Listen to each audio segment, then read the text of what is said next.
Today's video is actually not about music or anything like that. It's about replacing the license plate lights in a 2003 Cadillac Seville SLS.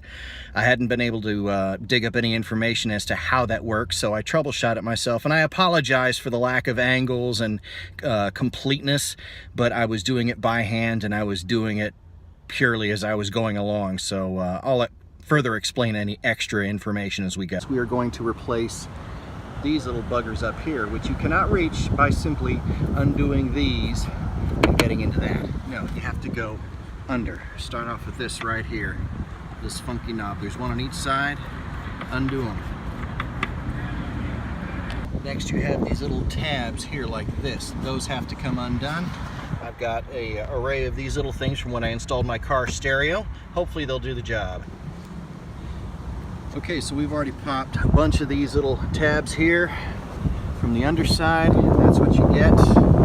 However, we now have these little thingies right here that have to be undone.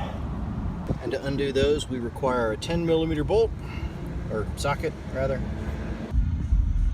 Okay, now that you've pulled those 9 10mm nuts from the bolts, which you can see kind of there. There's some up through there. There's these two here. You do not need to pull. Leave those alone. They are part of the unit. Once you get that done, you got to take a screwdriver, flathead, or some kind of flat item and actually go under here and separate it.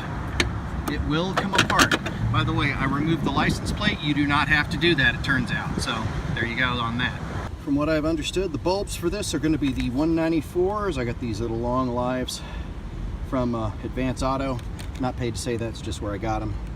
And all you do is you got it pulled up, you lift it right up and then sit it down, turn it, pull it out, and then you pull the pain in the butt to do it. Yeah, that one might be bad. Always take a moment to double check that you do have the right size and the right form. These are the correct ones. And so yeah, you pull the old bulb, you put in the new bulb, and just in reverse. Put it in, turn it.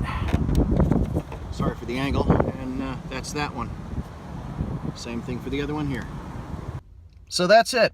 Really, it's the kind of thing that once you know what you're doing, it probably takes 5 minutes. And it's mostly just undoing bolts and crap like that just to get to what you need to get to. You know, how they say, the more luxurious the car, the more of a pain in the ass it is to upkeep it in basic maintenance. But now we know how to do it, don't we? Have a good one.